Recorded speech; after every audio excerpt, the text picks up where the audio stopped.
ठीक है, तो हम ये रिकॉर्ड कर रहे हैं। सभी लोग जो ज्वाइन करे हैं सबको धन्यवाद, गुड इवनिंग। हमारा आज का थोड़ा सा उद्देश्य ये था कि हम लोग हैकरग्राम के साथ में कुछ साथी लोग हैं जो मिलके कोविड में कम्युनिटी लेवल पे यानी कि सामुदायिक लेवल पे जो सपोर्ट हम लोग कर सकते हैं उसमें आपस में सहयोग करके ही थोड़ा सा मदद करने की कोशिश कर रहे हैं। तो उसका क्या हम लोग कर रहे हैं, उसमें क्या क्या काम हम लोग कर चुके हैं, कहाँ पहुंचे हैं, इसका थोड़ा सा एक अपडेट देने के लिए, और क्या क्या चीज़ों की हमको अभी ज़रूरत है, कैसे हम इसको आगे बेटर कर सकते हैं, इन सब चीज़ों के बारे में थोड़ी चर्चा करने के लिए हमने ये ओपन हाउस रखा है। तो ओपन हाउस का मतलब यही है कि हमने इसको शेयर काफ़ी सारे लोगों के साथ किया है। जिस समय के वो ठीक है, जो नहीं आ पाएंगे उनके साथ में हम बाद में रिकॉर्डिंग शेयर कर लेंगे, तो फिर वो अपनी टिप्पणी उस पर रिकॉर्डिंग में भी हमको दे सकते हैं। तो शुरू करते हैं। तो थोड़ा सा ओवरव्यू, हम जब हम कहते हैं हम लोग काम कर रहे हैं तो वो वी कौन है, हम कौन है। इसमें हैकरग्राम जो है वो एक नेटवर्क है लोगों का, समुदाय का और संस्थाओं का। तो हम कहते हैं इसमें लोग खुद भी जुड़ सकते हैं, संगठन भी जुड़ सकते हैं, संस्थाएं भी जुड़ सकती हैं। और इसका उद्देश्य ये है कि हम लोग जिसको कहते हैं सस्टेनेबल सेफ सिविक स्पेसेस, यानी कि इसको हम अगर ट्रांसलेट करें तो अभयारण्य भी कह सकते हैं, या एक ऐसी ऐसी जगह जहां पे आप खुलकर बात कर सकते हैं, किसी भी मुद्दे को उठाया जा सकता है, जहां पे आपको डरने की जरूरत नहीं है कि कौन सुन रहा है, वो आपके नाम से क्या सोचेगा क्या नहीं सोचेगा, उसका क्या परिणाम निकलेगा, इसकी थोड़ी सी कम चिंता किए करके हम बात कर सकें। तो इस तरह की सेफ सिविक स्पेसेस को प्रमोट करने का हम लोगों का काम है। और ये हम करीब करीब, अब हमको 8 साल हो गए हैं करते हुए, 2012 से हम करते आए हैं। तो यहाँ पे हमारे साथ में अधिकतर या तो हैकरग्राम के साथी हैं, या हमारे हैकरग्राम के से जुड़े हुए एक्सटेंडेड नेटवर्क के लोग हैं, या फिर अभी तो जेएसएस के बहुत सारे साथी ज्वाइन करे हैं। तो जेएसएस यानी कि जन स्वास्थ्य सहयोग हमारे साथ में आज जुड़े हुए हैं। जन स्वास्थ्य सहयोग बिलासपुर गनियारी में काम करते हैं। मैं अभी गजानन जी से बोलूंगा, वो थोड़ा सा इंट्रोडक्शन देंगे। पर जन स्वास्थ्य सहयोग के साथ हैकरग्राम का बड़ा पुराना कनेक्शन है। हम लोग 2011 से किसी ना किसी प्रकार से मिलते जुलते रहे हैं, और हमने साथ में कुछ कुछ काम भी किया है। तो मैं थोड़ा सा 1 मिनट रुकूंगा और मैं गजानन जी से रिक्वेस्ट करूंगा, सर आप थोड़ा सा हमको जेएसएस के बारे में बता सकें तो बहुत बढ़िया रहेगा। हाँ जी। तो मैं मतलब जेएसएस में तो आईवीआर पहले से था, मैं जेएसएस में बाद में जुड़ा। और पहले भी जेएसएस का आईवीआर हैकरग्राम द्वारा संचालित हो रहा था। तो जब मैं ये कोरोना के लिए अभी ये पता कर रहा था कि मतलब ये किस तरीके से अलग है और इसको चालू करने की कोशिश कर रहा था, तो फिर मुझे और थोड़ा हैकरग्राम के बारे में जानकारी मिली और मुझे वो इंटरेस्टिंग लगा। तो अभी यहाँ पे जेएसएस के रवि और राम नारायण भैया ये भी मेरे साथ जुड़े हैं। तो फिर हमें लगा कि ये जो डेटा प्राइवेसी है ये इम्पोर्टेंट है, और डेटा बाहर के कंपनियों के साथ शेयर करना मतलब मुझे पर्सनली सेफ नहीं लगा। तो फिर इसलिए फिर मुझे ये आइडिया अच्छा लगा। रवि और राम भैया आप कुछ बोलना चाहते हो तो आप भी बोल सकते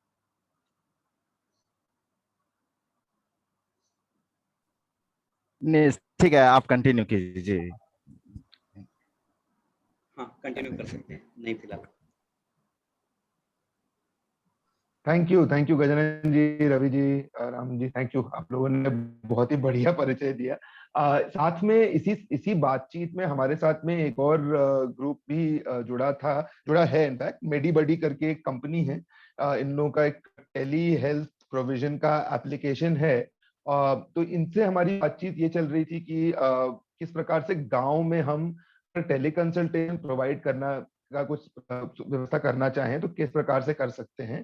क्योंकि हम लोगों का खुद का एक जो स्पेस है जहां से मैं अभी बात कर रहा हूँ, ये नौकुचिया ताल उत्तराखंड में है। और यहाँ पर तो हमारे पास में 10 किलोमीटर में तो पीएचसी भी नहीं है जो काम कर रहा हो। तो सबसे बड़ा चैलेंज यही है कि इस समय अगर हमको कंसल्टेशन करना हो डॉक्टर के साथ, या सलाह भी नहीं हो, तो कोई हमारे पास में आसान तरीका नहीं है। हमने एक बार प्रैक्टो का ट्राई किया था 1-2 साल पहले। तो उसमें डॉक्टर ने तो कंसल्टेशन दिया, कुछ 300 रुपीज का कुछ चार्ज भी था। लेकिन उसके बाद में फिर हमको इमीडिएटली बोला कि आप लोकली ही रेफर कर लीजिए। अब लोकली अगर हमारे पास में कोई सुविधा होती तो हम फोन ही क्यों कर रहे होते, हम पहले डॉक्टर के पास चले जाते।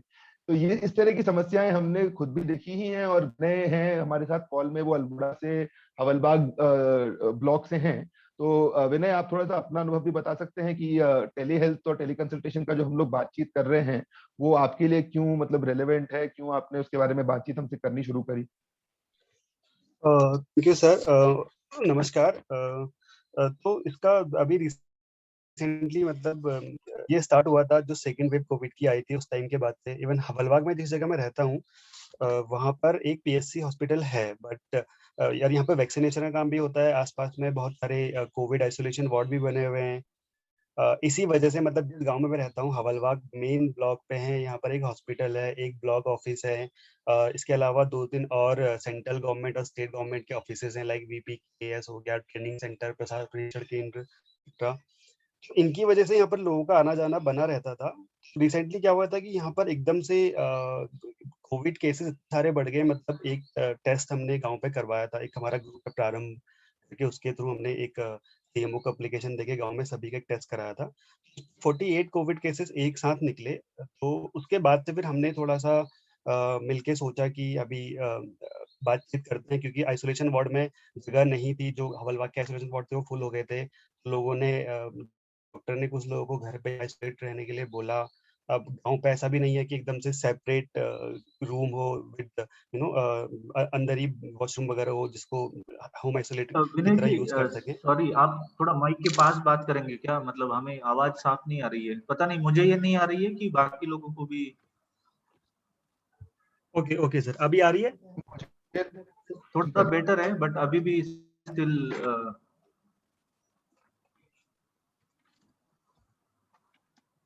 सर, हम लोगों को यहाँ पे एटलीस्ट 2 लोग हैं जिनको क्लियरली आ रही है, तो ये मैं रिकॉर्डिंग में फिर ट्राई करता हूँ, उसमें थोड़ा सा एडजस्ट कर लेंगे।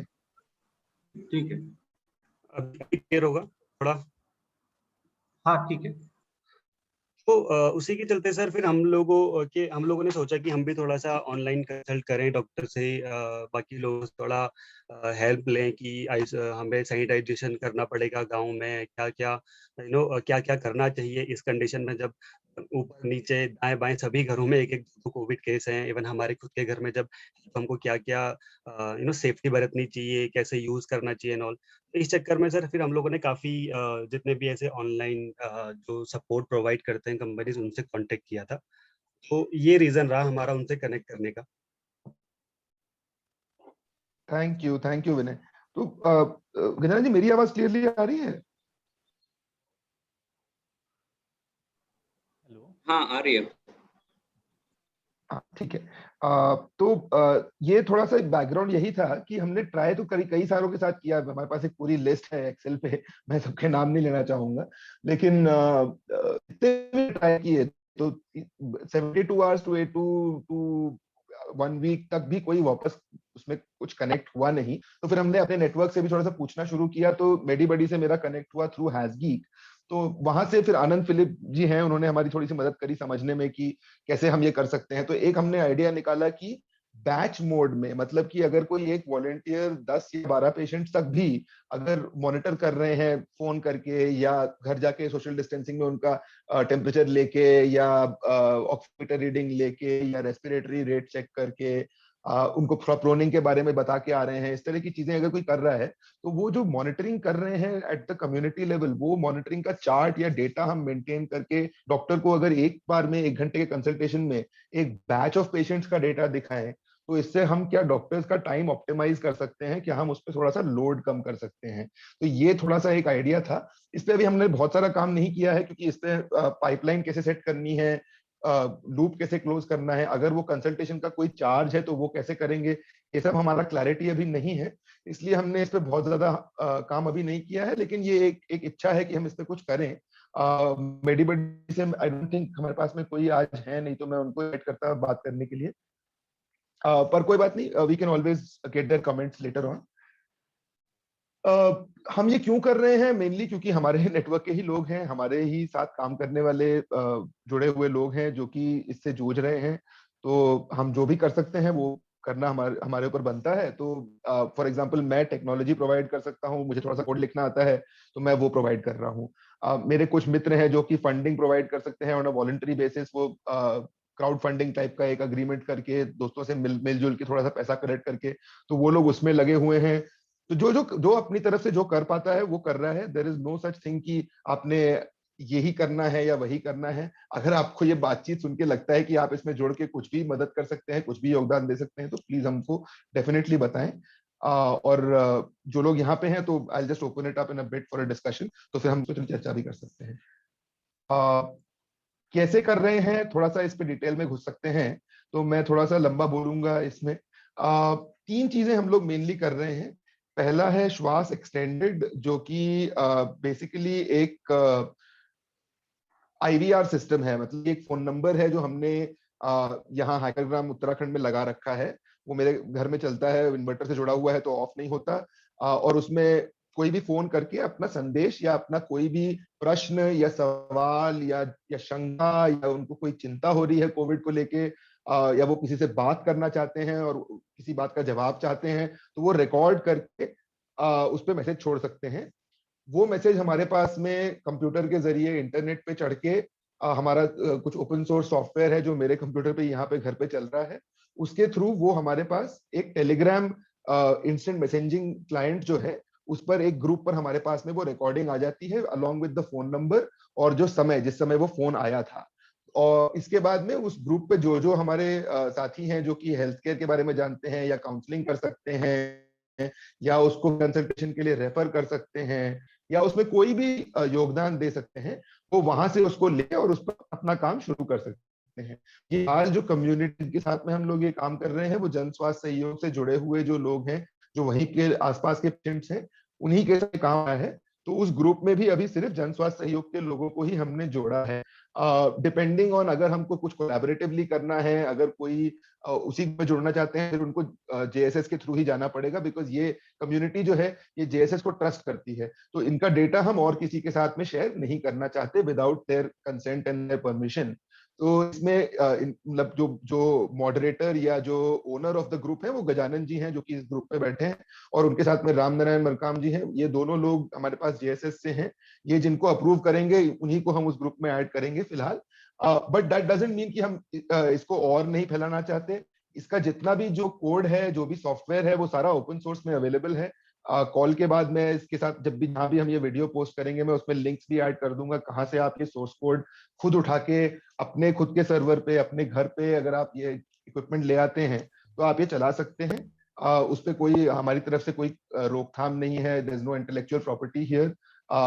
अगर कोई मदद हमसे चाहिए होगी इसको सेटअप करने में या इसके बारे में सीखने में, तो हम वो जितनी कर पाएंगे हम डेफिनेटली करेंगे। फिलहाल लेकिन हमारे पास में यही मॉडल है। इस पर थोड़ी सी चर्चा हुई है कि हम अगर इसको रेप्लिकेट करना चाहें तो इसका बजट कितना होगा। ये थोड़ी सी हमारे लिए मुश्किल प्रश्न है, क्योंकि फिलहाल तो ये जिसका तरह के इक्विपमेंट पे चल रहा है वो तो सारा सरप्लस इक्विपमेंट है। मेरा घर का लैपटॉप है, उसको अब 4-5 साल हो गए हैं, तो उसका सारा कॉस्ट रिकवर हो चुका है, तो उसका तो कॉस्ट जीरो है। फिर जो जिसपे ये GSM का सिम कार्ड लगा हुआ है वो इक्विपमेंट भी 5-6 साल पुराना है, तो उसका भी कॉस्ट अब बहुत बार रिकवर हो चुका है। तो एसेंशियली फिलहाल इस सिस्टम को चलाने का कोई एडिशनल कॉस्ट मेरे ऊपर नहीं है। लेकिन अगर इसको मुझे रेप्लिकेट करना हो तो फिर मुझे वो इक्विपमेंट दोबारा से खरीदना होगा, मुझे कहीं पे पावर बैकअप का सिस्टम लगाना पड़ेगा। तो इस तरह की चीजों का कॉस्ट जो है फिर वो जितना जितना आप उसमें रिक्वायरमेंट डालते जाएंगे वो बढ़ता जाता है। तो इसलिए बजट वाला जो सवाल है, ये जो लोग कर रहे हैं, जो लोग पार्टिसिपेट कर रहे हैं, ये उन पर भी निर्भर करता है कि कितना आपके पास में स्किल अवेलेबल है। कोई अगर आपके पास में ऑलरेडी है तो नया चीज खरीदने की जरूरत नहीं है। तो ये केस बाय केस बेसिस पे हम लोग फिगर आउट कर सकते हैं कि सस्ते से सस्ते रूप में कैसे किया जाए। पर ये एकदम ऐसा कुकी कटर मॉडल हमारे पास में कुछ नहीं है कि इतने पैसे लगाने से ये लाइन चालू हो जाएगी। ये तो फिलहाल जो हमारे पास में आज है वो है। अगर हमारे पास सही तरह के हमारे पास लोग मिल जाते हैं तो हम इसको और आगे भी ले आ सकते हैं, but I will come to that in a bit. इसके अलावा हमारे पास में ये जो वॉलंटियर असिस्टेड कंसल्टेशन जिसकी मैं बात कर रहा था, जो हम मेडीबडी के साथ डिस्कस कर रहे हैं, मेडीबडी के अलावा 2-3 और एप्लीकेशंस भी हैं। तितली करके एक ग्रुप है जो कि अपेरेंटली टेली कंसल्टेशन में स्पेशलाइज कर रहे हैं। मैंने उनका काम टेस्ट नहीं किया है अभी, तो मैं बोल नहीं सकता कि वो चलता है कि नहीं चलता है। हमारे साथ कोई जुड़ के मदद कर सकते हैं, या जेएसएस के साथी अगर हमको इसमें कोई एडवाइस दे सकते हैं from a health care point of view, क्योंकि हेल्थ केयर में हमारी समझ थोड़ी कम है। हम टेक्नोलॉजी के बारे में जानते हैं, हम स्पेस के बारे में जानते हैं, हम बिहेवियर के बारे में थोड़ा बहुत जानते हैं, लेकिन हम हेल्थ केयर के बारे में उतना नहीं जानते। तो जितना हमको आप बता पाएंगे उतना हम इसमें और जुड़ के और काम कर पाएंगे। लास्ट पीस इसकी, जो जिन लोगों ने हमको फाइनेंशियली सपोर्ट करने का ऑफर दिया है, फिलहाल हमारे पास में बहुत सारे एवेन्यूज नहीं थे, तो 2-3 एनजीओ हैं जो कि विलिंग है पैसा लेने के, एफसीआई वगैरह की चीजें वो हमारे लिए एड्रेस कर देते हैं। तो उनके पास में हम पैसा पूल करके जो इमीडिएट रिक्वायरमेंट्स होती है, जैसे कि राशन या थर्मोमीटर या पीपी किट या ऑक्सीमीटर, इस तरह की चीजें पहुंचाने का काम हमने थोड़ा बहुत किया है, लेकिन केस बाय केस बेसिस पे ही कर रहे हैं अभी। इसको भी अगर सिस्टमैटिक करने का कोई तरीका मिल जाता है तो हम इसमें बिल्कुल सुझाव हमको अगर मिलेगा तो हम उसको लगाने की कोशिश करेंगे। तो ये तो हमारे फिलहाल के 3 वर्क स्ट्रीम्स हैं। इस पे अगर किसी के प्रश्न हैं, कुछ सवाल हैं, तो मैं यहाँ पॉज करूंगा। अब आप पूछें तो फिर मैं जवाब देना शुरू कर सकता हूँ।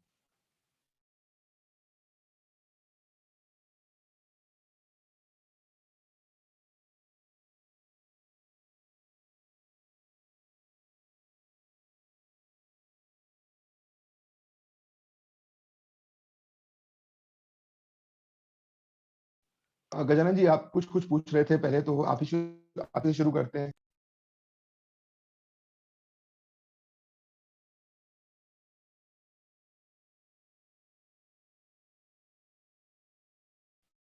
हेलो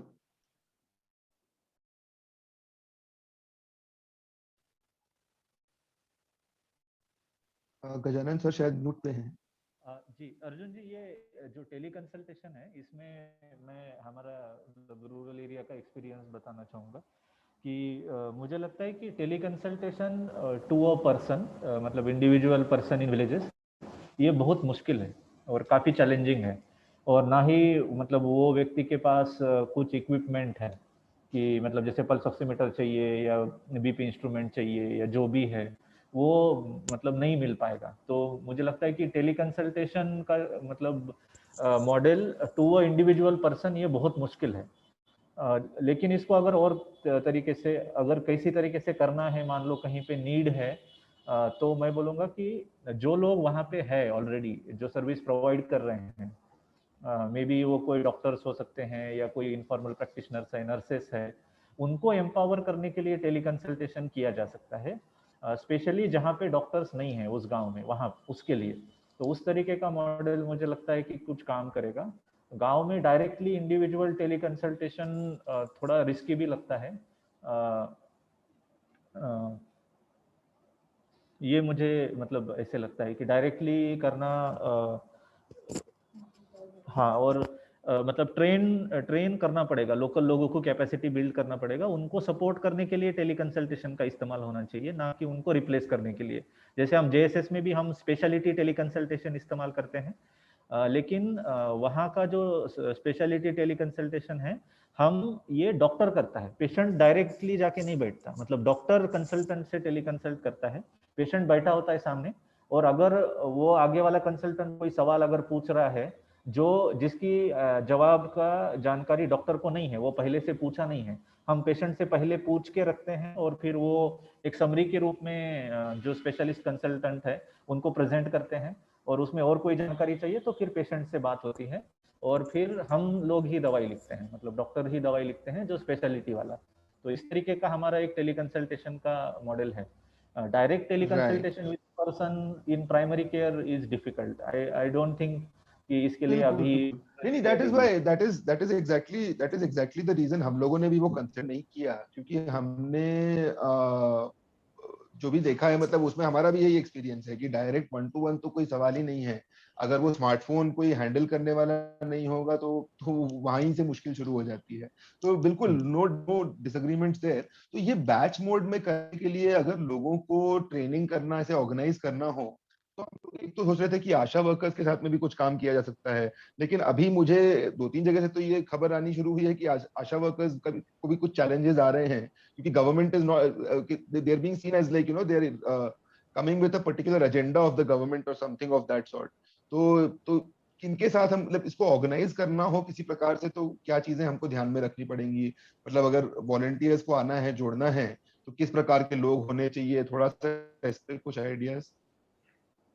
तो ये आशा वाला मतलब बहुत अच्छा है, ये बहुत पावरफुल होगा अगर आशा को अगर हम टेली कंसल्टेशन सपोर्ट कहीं से करें यानी एक मॉडल के रूप में ट्राई करके देखें, और आखिरी में फिर गवर्नमेंट डॉक्टर्स उसको सपोर्ट करें या टीम ऑफ वॉलंटरी डॉक्टर्स वो उसको सपोर्ट करें, ये काफ़ी अच्छा मॉडल होगा। तो ये आई थिंक वो सबसे सस्ता मॉडल होगा, क्योंकि आशा के लिए प्राइमरी केयर के लिए कुछ मेडिसिन है वो दे सकते हैं। राइट। तो और मतलब मोस्टली हमारा जो एक्सपीरियंस है लगभग 60% जो कंसल्टेशंस होते हैं रूरल एरिया में वो आशा के माध्यम से हो सकते हैं, बाकी 40% के लिए आपको डॉक्टर्स की ज़रूरत पड़ती है, लेकिन मेजॉरिटी जो है वो हो जाता है। रवि, तुमको क्या लगता है इसके बारे में? और हाँ, नहीं बिल्कुल सही बोला। और उनका जो मतलब सुपरविजन का भी जो स्ट्रक्चर है वो भी अवेलेबल है, और मतलब हेल्थ रिलेटेड काफ़ी सारा ट्रेनिंग का होता रहा है, तो मतलब ये काफ़ी आसान हो सकता है उनके लेवल पे करने के लिए। और फिलहाल मतलब आशा वर्कर ही है जो विलेज लेवल पे मतलब हेल्थ के काफ़ी सारे काम करते हैं, और वो जो हमारा बड़ा हेल्थ सिस्टम है उसके लिए, तो आई थिंक उनके लिए करे तो शायद ज़्यादा ठीक रहेगा। नमस्कार अर्जुन, मैं कुछ कह सकता हूँ? जी बिल्कुल सर, प्लीज गो अहेड। अच्छा, मैं सुधीर पंत बोल रहा हूँ हल्द्वानी से। और हम लोग भी इस बीच में काफी काम कर रहे हैं। देखिए, बड़ा चैलेंज है जो आपने कहा कि भाई हम लोग जो मेडिकल फैसिलिटीज हैं वो रिमोट लोकेशन में कैसे पहुंचाएं। अगर फैक्ट देखें तो वो ये है कि भाई लोगों को अगर छोटा सा भी प्रॉपर कंसल्टेशन करना होता है तो बहुत दूर दराज इलाकों से वो हल्द्वानी में आते हैं। और एज सिंपल एज दैट कि मैंने यहाँ पे देखा कि ईएनटी के डॉक्टर हैं गवर्नमेंट रिटायर्ड, उनके यहाँ पे अगर आप देखोगे तो किसी भी टाइम पे 50-60 लोग उनके बरामदे में बैठे होते हैं। वो अपना बोरिया बिस्तर लेके आते हैं और एक सिंपल कंसल्टेशन के लोग 2,000-2,500 रुपये खर्च कर देते हैं। अब इसमें क्या किया जा सकता है? तो बड़ी कोई इसका कोई आसान प्रश्न नहीं है। पर डॉक्टर सिद्धार्थ पाटनी है बेड़ीनाग में, उनके साथ हमारी वार्ता चल रही थी कि हम आशा वर्कर के साथ कैसे कर सकते हैं। तो अभी एक प्रूफ ऑफ कॉन्सेप्ट हम उनके साथ शुरू कर रहे हैं, जिसमें कि हम 5 स्पेसिफिक जगहों के लिए आशा वर्कर्स को जो उनके सीएचसी के साथ, डॉक्टर पाटनी जो है सीएचसी बेड़ीनाग के साथ लगे हुए हैं, तो उनको हम लोग इक्विपमेंट देंगे। हम एक स्ट्रेचर देंगे, बीपी मशीन देंगे, थर्मामीटर देंगे, उनको ग्लूकोमीटर विद स्ट्रिप्स देंगे, फर्स्ट एड बॉक्स देंगे, वेपोराइजर देंगे। इस तरह कुछ एक बेसिक किट 20,000 रुपये का दे रहे हैं। और डॉक्टर जो है वो एक रिफ्रेशर ट्रेनिंग कंडक्ट करेंगे। और ये जो आशा वर्कर्स हैं ये पेशेंट्स को अगर किसी को कुछ प्रॉब्लम होती है तो उनको विलेज लेवल पे चेक करेंगे, फिर वो डॉक्टर्स को कॉल करेंगे और डॉक्टर्स उनको मेडिकल प्रिस्क्रिप्शन सीएससी या पीएचसी लेवल से लिख करके वापस भेजेंगे। इनफैक्ट उन्होंने ये भी कहा है कि हम कोशिश करेंगे कि हम आशा वर्कर्स के थ्रू दवाई भी भिजवाएं। तो एक ये प्रूफ ऑफ कॉन्सेप्ट है जो कि हम लोग जून के लास्ट में शुरू करने वाले हैं। मेरे ख्याल से 2 weeks from now we are going to start dispatching the kits. हम लोग करीब ऐसे 100 किट्स अलग अलग जगह पे भेजने वाले हैं। और पिथौरागढ़ जिला में 5 ब्लॉक्स हैं, मुंशियारी, अस्कोट, डीडीहाट, धारचूला, बेड़ीनाग, गंगोलियाट, ऐसे 4-5 जगह पे जहाँ डॉक्टर पाटिल ने बात की हुई है। आई थिंक मॉडल अगर क्योंकि सीएससी पीएससी तो बहुत है, पर उनके डॉक्टर्स कितने, उनका एटीट्यूड कैसा है, क्या है, अगर उनको इन्वॉल्व करके करें तो probably this model can succeed. Parallelly मैं भी बहुत ऑप्शंस एक्सप्लोर कर रहा था, तो मैंने एक वेबसाइट आपको डाली है जिसमें कि एक एआई बेस्ड मेडिकल सिस्टम है, को डॉक्टर राजू है कोची में, उन लोगों ने बनाया हुआ है। ये जो टेली कंसल्टिंग है इसके ओपन सोर्स के भी बहुत सारे सॉफ्टवेयर अवेलेबल हैं। अगर ऐसा कुछ करना हो तो जॉइंटली कुछ इस तरह को एक्सप्लोर कर सकते हैं, क्योंकि अल्टीमेट एम तो एक ही है कि किस तरह से हम डॉक्टर्स को के नेटवर्क को हम रिमोट लोकेशन में एक्सटेंड करें। तो डॉक्टर पार्टी है, उनके नेटवर्क में करीब 30 डॉक्टर हैं who are spread all across India. Gangaram के भी डॉक्टर्स हैं, कई और डॉक्टर्स हैं, कार्डियोलॉजिस्ट हैं, आई स्पेशलिस्ट हैं। और दे हैव कमिटेड कि once in a year 1 week को उनके साथ पहाड़ों में काम करेंगे और वो टेलीमेडिसिन के लिए भी उपलब्ध हो सकते हैं। आई थिंक एक ऐसा कोई मॉडल इवॉल्व करना पड़ेगा जहाँ पे कि जिन लोगों ने उत्तराखंड को देखा हो, यहाँ की लोकल प्रॉब्लम समझते हो, हिंदी में बात कर सकते हो और मेडिसिन जो है ना वो पहुंचाई जा सकती हो।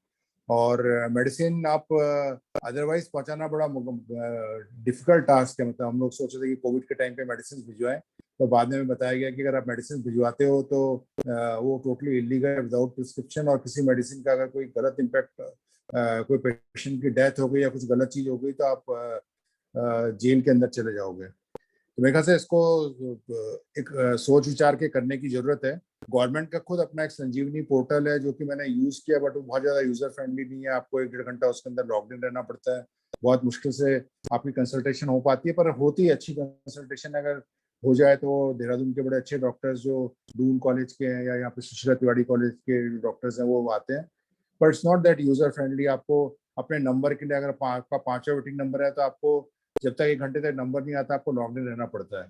आई think this is a good initiative and we can find some common path जहाँ पे इसको जॉइंटली कर सकते होंगे। मुझे विनय ने इसमें इनवाइट किया था तो मैं तो कभी इसमें आया नहीं, पर विनय ने अभी लास्ट मिनट पे बोला कि सर आप भी आ जाइए, तो मैं भी इसमें आ गया था। थैंक यू जी। Thank you so much for joining. ये तो बहुत ही यूजफुल इनपुट्स हैं। मैं अभी रिस्पॉन्ड करता हूँ। अजय जी काफी देर से हाथ उनका खड़ा है। Ajay ji please you can go next. Hello दोस्तों, मेरा नाम अजय वर्मा है। मैं एम्स में साइकियाट्रिस्ट हूँ अभी, और मैंने जेएसएस में काम किया है इससे पहले गजानन के साथ। गजानन ने मुझे इनवाइट किया, तो गजानन और बाकी सारे लोग जैसे कह रहे हैं कि भाई वो हेल्थ वर्कर जहाँ जी आखिर में या वैसा कि एंड पेशेंट को हम नहीं प्रोवाइड कर सकते, तो उसमें ऐसा कि वो इंडिया में इतने सारे गांव कस्बे हैं कि जहाँ पे जेएसएस जैसी फैसिलिटीज तो कहीं नहीं है। तो और लोगों के पास मतलब रीच टू स्मार्टफोन बढ़ रहा है, तो हमने एक प्लेटफॉर्म शुरू किया था telehealers.in। तो उस पर हम बहुत पेशेंट नहीं देखे हैं, 300-400 पेशेंट ही देखे हैं अभी, क्योंकि 15-20 दिन ही हुए हैं उसे स्टार्ट हुए। बट उसमें एक जो भी पेशेंट जुड़ रहा है तो उसका जो ज्यादातर पेशेंट्स जो है वो फॉलो ही नहीं करते हैं कि वो प्राइमरी केयर, सेकेंडरी केयर इस तरह से आए। वो जो भी इलनेस होती है उसके हिसाब से, अगर वो गंभीर इलनेस है तो वो टर्शियरी केयर पे जाते हैं, और प्राइमरी इलनेस है तो भी वो मतलब प्राइमरी, सेकेंडरी, टर्शियरी में से कहीं पे भी हो रहे होते हैं। तो इस तरह से तो डायरेक्ट, और जो इस तरह के डाउट्स, जैसे मान लीजिए कि वैक्सीन लगवानी है नहीं लगवानी है, और इस तरह के जो डायरेक्ट ऐसे क्वेश्चंस हैं वो हम बड़ा आसानी से मतलब डायरेक्टली सॉल्व कर पा रहे हैं। बीच में कोई हेल्थ वर्कर या आशा के ऐसा होने के, और मतलब उसमें है कि जो हम आगे सोच रहे हैं उसमें है कि भी कोई भी जो आदमी है उसका पेशेंट प्रोफाइल होगा, तो पेशेंट प्रोफाइल में जो उसको रिस्क फैक्टर है इलनेस है, फॉर एग्जांपल ब्रेस्ट कैंसर है, तो ब्रेस्ट कैंसर का अगर जेनेटिक हिस्ट्री है तो उसमें अगर वो टाइम पे एक जीन टेस्टिंग होती है, ब्राका जीन, वो करवा लेता है, तो फिर वो मेस्टेक्टोमी के थ्रू वो कैंसर की सफरिंग से बच सकता है। पर हमारे पास वो सारा नॉलेज अवेलेबल है, पर वो पेशेंट तक पहुंचता ही नहीं है, क्योंकि पेशेंट तो तब आता है जब उसको इलनेस हो जाती है। तो इस तरह से हम छोटे छोटे इलनेस के लिए भी पेशेंट से डायरेक्ट भी कनेक्ट कर सकते हैं टेली कंसल्टेशन के थ्रू, और हर पेशेंट का प्रोफाइल बना सकते हैं, और उस डेटा का यूज जैसे ये एआई के थ्रू भी कर सकते हैं काफी सारा। और उसमें एक पेशेंट को पर्टिकुलर से एक हेल्थ वॉलंटियर, जो कि टेली हेल्थ वॉलंटियर करके भी एक नया कैडर बनाया जा सकता है, जो उसके पूरा वेलबींग का ध्यान रखे, और साथ में उसको एक फैमिली फिजिशियन जैसा कॉन्सेप्ट दिया जा सकता है उस पेशेंट को। तो ज्यादातर टाइम पे फिर वो उसी हेल्थ वॉलंटियर या फिर उसी फैमिली फिजिशियन से कनेक्ट होगा, मतलब वो स्टिकी कॉल्स के थ्रू, या जैसे अभी हमने तो फोन का सिस्टम भी रखा है, और मतलब उसमें वीडियो कॉल के थ्रू भी अपॉइंटमेंट, वेबसाइट के थ्रू अपॉइंटमेंट बुक करके वीडियो कॉल भी। तो मतलब हमें अभी तक ज्यादातर मतलब अर्बन या छोटे कस्बे, जो बड़े कस्बे जैसे दिल्ली के आसपास के जो इलाके हैं वहां पे, और जयपुर के कुछ इलाकों में, मतलब इस तरह के ज्यादातर पेशेंट्स आ रहे हैं। मतलब रिमोट से पेशेंट्स नहीं आ रहे हैं। तो रिमोट में इशू एक ये है, जैसे बात हो रही थी अभी गजानन से और बाकी सारे लोगों से, जैसे उड़ीसा में और काफी सारी जगह पे, तो वहां पे इशू ये है कि वहाँ नेटवर्क नहीं है ना, तो वो नेटवर्क के लिए भी एडवोकेसी की जा सकती है कि वहाँ टावर्स लगाए। तो इंडिविजुअल ऑर्गेनाइजेशन जब टावर लगाते हैं तो उसमें 2-3 लाख रुपए का खर्चा आता है, जो कि मतलब छोटे वो किसी भी तरह का जो कनेक्शन होता है तो पेशेंट पे डाल दिया जाता है फिर, तो वो भी ठीक नहीं है। तो बड़े ग्रुप बना के एडवोकेसी फॉर टावर किया जा सकता है। बाकी मेरा ये मानना है कि अगर हमें काफी स्मूथली रीच आउट करना है पेशेंट्स को, तो डायरेक्ट हम टेली कंसल्टेशन प्लेटफॉर्म और पेशेंट डायरेक्ट कनेक्ट हों, और टेली कंसल्टेशन प्लेटफॉर्म के अंदर हम हेल्थ वॉलंटियर और वो कैडर्स रख सकते हैं।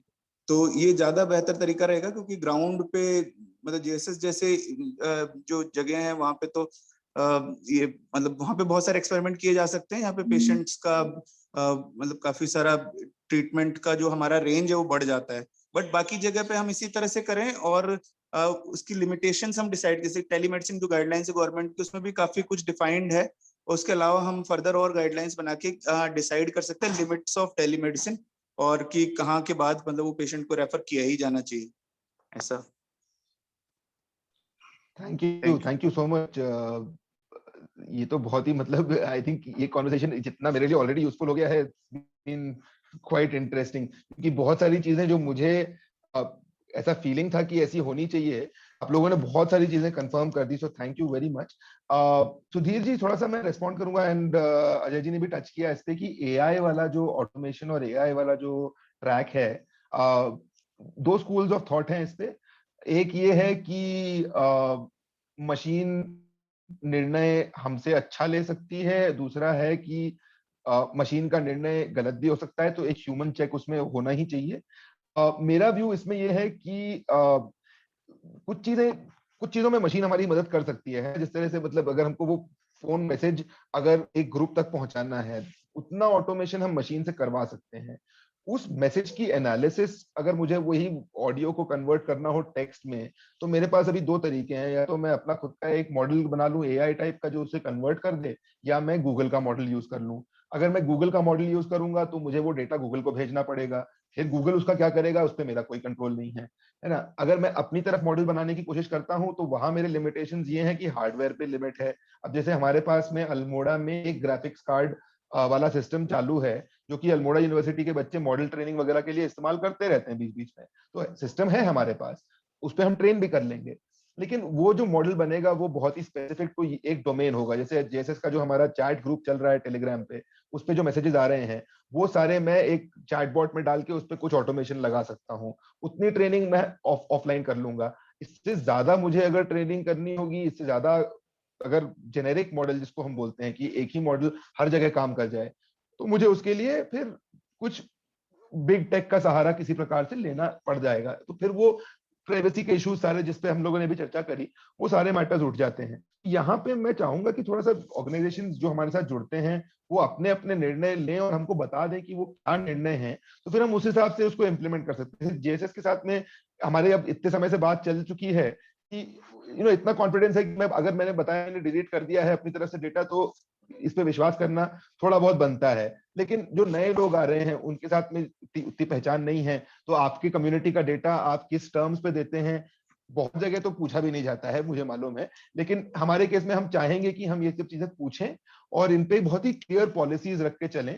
तो एआई और मशीन लर्निंग जहां भी इन्वॉल्व होता है वहां मैं ये सवाल जरूर डाल देता हूं कि यूजर्स से मतलब या तो आप उनके बिहाफ पे कंसेंट दे रहे हैं, विच इज फाइन, मतलब मैं गिवन दैट मैं आपसे बात कर रहा हूँ as a data processor, I will not go too much into those details, लेकिन that I will then assume कि आपने कम्युनिटी से कंसेंट लिया है, क्योंकि यहाँ पे हमारे पास में वो सब चीजें वेरीफाई करने का तरीका नहीं है ना। दूसरी चीज डेटा ब्रीच जो होता है, अगर मैं इसे क्लाउड पे डालता हूँ, डेटा किसी का चोरी हो गया, किसी के फोन नंबर लीक हो गए, उनकी ऑडियो हाथ में लीक हो गई, दीज आर ऑल कंसर्न्स। अभी तो एक घर के अंदर है, मतलब वो मेरे नेटवर्क कनेक्शन के पीछे है, तो ये क्लाउड पे कहीं जाता ही नहीं है data, this is always sitting with us. At most वो टेलीग्राम के थ्रू आता है, एंड टू एंड एन्क्रिप्शन में वो 7-8 लोगों को डिलीवर हो जाता है।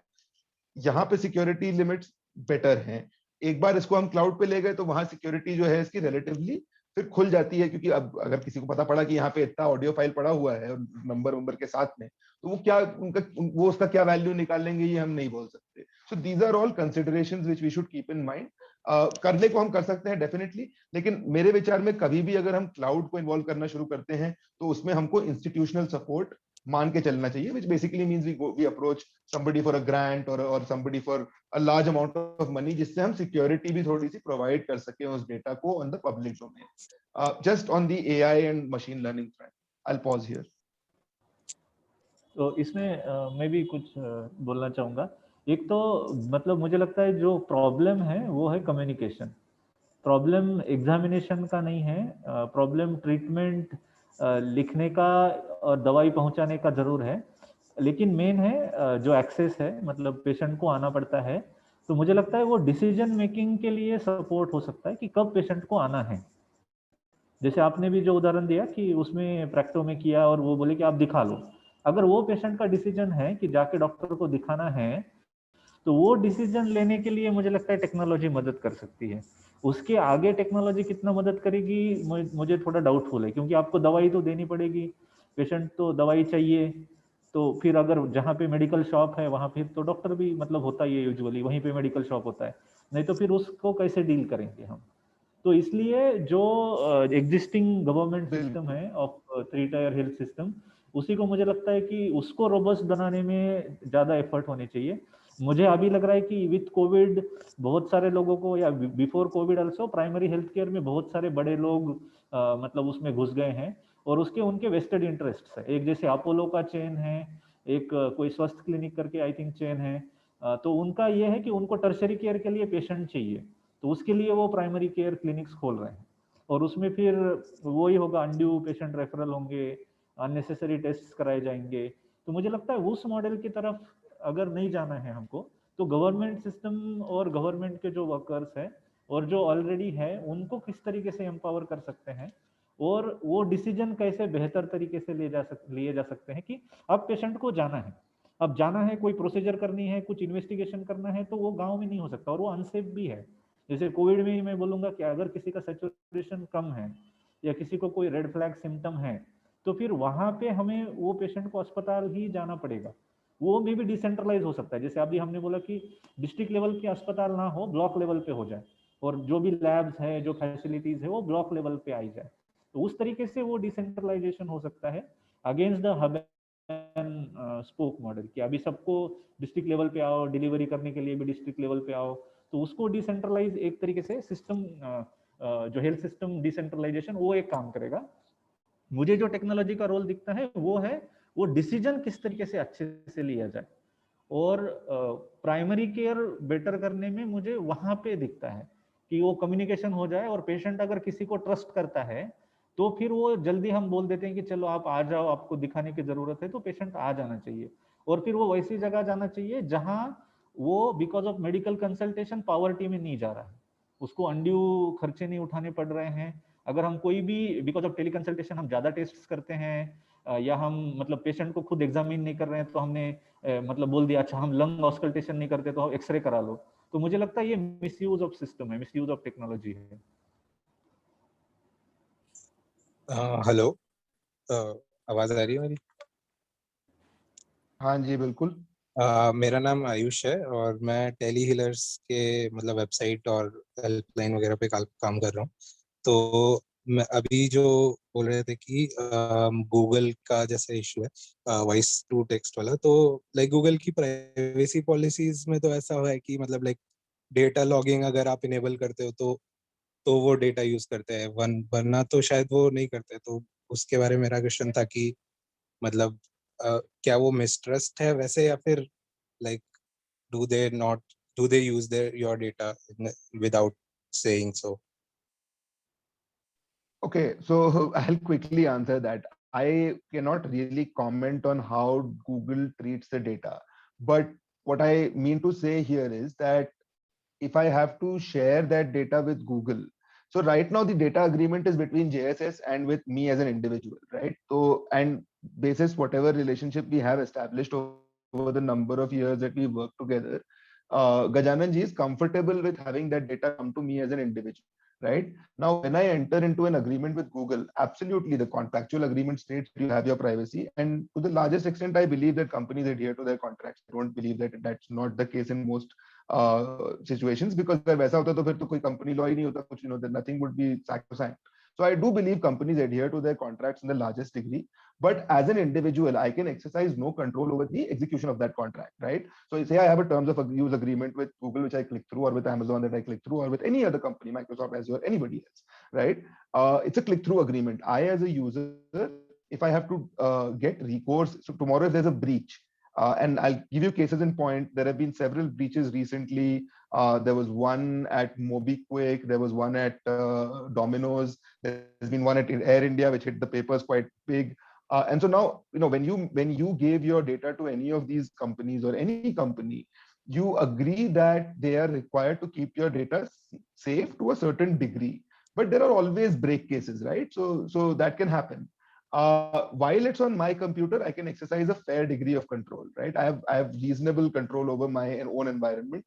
I know when there's a breach, I know when there's not a breach, I know I can report it back to JSS comfortably, and I know that when I report it back to them, it will not be like, I don't have to worry about going to jail immediately. Like, if I've done something wrong, then of course I have to worry about it, but I don't have to worry about disclosures at that level. When it's somewhat large and public, then disclosures become a matter of legal concern, contractual concern. What's going to happen to your share price if you disclose a breach? These are the things that make that security equation asymmetric in my view. This is not to have any prejudice to any contract. I use Google Suite myself, and I'm quite comfortable with that contractual agreement. I hope that answered your question. Okay, thanks. मेरे सुझाव में ना, अगर हम ये CSC PSC वाली बात कर रहे हैं, अगर इसमें एक प्रूफ ऑफ कॉन्सेप्ट करना हो, डॉक्टर सिद्धार्थ पाटनी बेड़ीनाथ से करने को तैयार है, मे बी हमें अल्मोड़ा में भी कोई एक ऐसा CSC मिल सकता है जो इसको सपोर्ट करने को तैयार हो, तो हमको कोई एक ऐसा मॉडल देखना चाहिए कि जो गवर्नमेंट सिस्टम के साथ हैंड टू हैंड काम कर सकते हो। बीच में मैंने ये भी सुना था कि उत्तराखंड गवर्नमेंट ने कोई गुड़गांव या NCR बेस्ड कंपनी है उसको टेली मेडिसिन को रोल आउट करने का कुछ कॉन्ट्रैक्ट दिया था। वो कौन थी, क्या थी, मुझे बहुत ज्यादा पता नहीं, पर CSC बेड़ीनाथ जो पिथौरागढ़ में है उसके साथ तो हम काम कर सकते हैं, और instead of creating a new infrastructure, नई चीजें कुछ शुरू करें, अगर कोई बेस्ट प्रैक्टिसेस ऑलरेडी हैं तो उनको कैसे इंटीग्रेट करके उनको लाया जा सकता है, तो ये देख सकते हैं। उत्तराखंड में टेलीमेडिसिन का उन्होंने शुरू किया था, वो चल नहीं पाया था जिस फर्म को दिया था, और उसके बाद अब मतलब देहरादून, पहले था कि भाई डिसेंट्रलाइज था, अब देहरादून पे ही स्पेशलिस्ट बैठे हैं और PHC के डॉक्टर्स उनसे कनेक्ट कर रहे होते हैं, तो वो अभी गवर्नमेंट के डॉक्टर्स। तो एक मतलब all valid points. I think Sudhir ji and Ajay ji and everybody else, हमने चैट में मैंने 2 ईमेल एड्रेसेस डाले हैं, listener@hackergram.org और arjun@hackergram.org। ये सेकंड वाला मेरा है, दूसरा वाला पब्लिक एड्रेस है इन द सेंस कि हमारे सारे को-फाउंडर्स उसको एक्सेस करते हैं। तो अगर आपको हैकरग्राम के अटेंशन पे कुछ लेके आना है, या if you want to just connect with us and work with us together, just drop us a mail on listener. अगर मेरे से स्पेसिफिकली कनेक्ट करना है, hackergram is my address. उसमें आप प्लीज जरूर कनेक्ट जरूर कर दें, बिकॉज आई डोंट थिंक हमने इस वाले मीटिंग के लिए हमने रजिस्ट्रेशन वगैरह नहीं रखे थे, तो सबके ईमेल्स और फोन नंबर्स मेरे पास नहीं होंगे। If you don't want to share it in the chat, that's fine, but please do reach out to us if you would like to connect. और अगर हमारे साथ में कुछ अगर आप योगदान देना चाहें या काम करना चाहें, तो listener@hackergram.org या फिर arjun@hackergram.org पर हमको जरूर पिंग करें। अभी एंड जितने भी कोलैबोरेशंस पोटेंशियल हैं, I am interested in all of them. तो डॉक्टर पाटनी अगर कोलैबोरेट करना चाहेंगे, I'd be very happy to have a chat and figure out कैसे हम लोग कर सकते हैं। विनय हमारे साथ में जुड़े हुए हैं। आप किसी ने अल्मोड़ा में CSC सेंटर के बारे में मेंशन किया था, तो विनय रन्स अ CSC इन कोसी अल्मोड़ा। विनय थोड़ा सा बताएंगे उसके बारे में, टेक जोन के बारे में भी बता सकते हैं। हेलो, हाँ, तो CSC centre I and Amit Shah जो कि ग्राम प्रधान है, you can see in the join है, तो दोनों के पास एक एक CSC सेंटर है। अमित शाह जो है वो जो न्याय पंचायत है जो CSC से कनेक्ट हो रही है, वो CSC सेंटर चलाते हैं, और मैं इंडिविजुअली चलाता हूँ, मतलब मुझे न्याय पंचायत या फिर ग्राम पंचायत के अंदर में नहीं मिला हुआ है। एंड इंस्टेड ऑफ CSC मैं टेकजोन एकेडमी करके कंप्यूटर ट्रेनिंग सेंटर चलाता हूँ, जिसमें हम लोग कोसी के आसपास के जितने भी गांव हैं जो मेनली रिमोट एरियाज पे हैं, या फिर जो भी गांव है, वहाँ के बच्चों को हम लोग बेसिक कंप्यूटिंग या फिर जो भी उनको सीखना हो, टैली, प्रोग्रामिंग, तो हम लोग कोशिश करते हैं कि उन तक हम सही नॉलेज पहुँचाएं सही तरीके से। और उसी के साथ साथ हम CSC भी चलाते हैं। तो अगर अल्मोड़ा पे CSC सेंटर के साथ मिलके कुछ काम करना होगा तो प्लीज मुझसे कनेक्ट कर सकते हैं, क्योंकि बाकी आसपास के एरिया में, क्षेत्र में जितने भी CSC सेंटर्स हैं, मैं ऑलमोस्ट कुछ लोगों को जानता हूँ जो कि तैयार हैं इस तरह के काम करने के लिए। हमने पहले भी साथ में कुछ कुछ काम किए हुए हैं मिलके। So we are always available in Almora. Thank you. अच्छा, इसके साथ ही दो तीन चीजें और भी चल रही हैं। मतलब एक हमारे एक और मित्र हैं जो कि अभी यहाँ पे कम्युनिटी ओन्ड वायरलेस पे रेडियो का भी काम शुरू करने वाले हैं, डिजास्टर मैनेजमेंट पर्सपेक्टिव। तो वो एक ग्रुप भी है जो कि थोड़ा सा ट्रैवल करेगा इस इलाके में।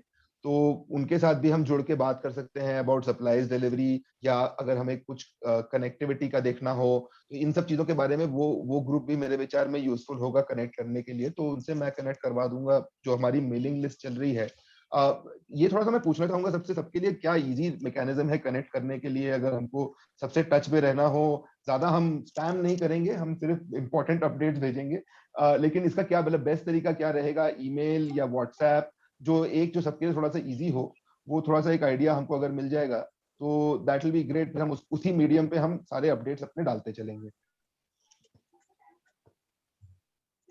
मुझे लगता है कि सब लोगों को एक बड़ा ग्रुप बनाना चाहिए हमें, और वो मतलब उस तरह का मोर हैंडी, जैसे डिस्कॉर्ड जैसे प्लेटफॉर्म जिसपे कि जैसे व्हाट्सएप पे ग्रुप रेस्ट्रिक्टेड होते हैं, तो एक ग्रुप दूसरे के बारे में नहीं, तो काम क्या चल रहा है एग्जैक्टली पता नहीं चलता है।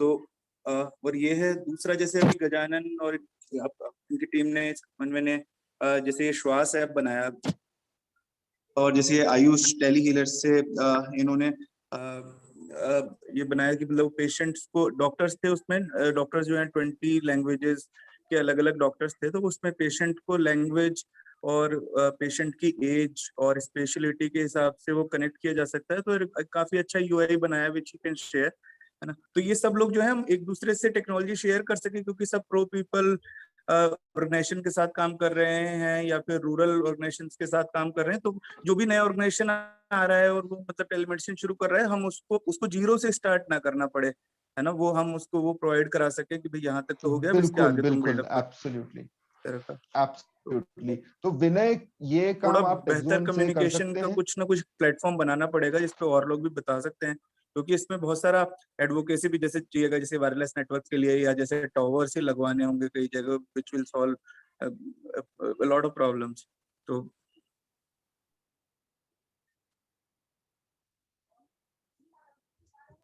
विनय, ये कोऑर्डिनेशन का काम आप टेक्सोन से कर सकते हैं? हाँ, श्योर। ओके, तो I leave it with you how to coordinate everybody जो भी इस मीटिंग में आए हैं। आई थिंक मेरी तरफ से तो इतना ही था। Any other areas which anybody would like to discuss, any final thoughts, तो वो सुन सकते हैं, फिर हम वाइंड अप कर सकते हैं।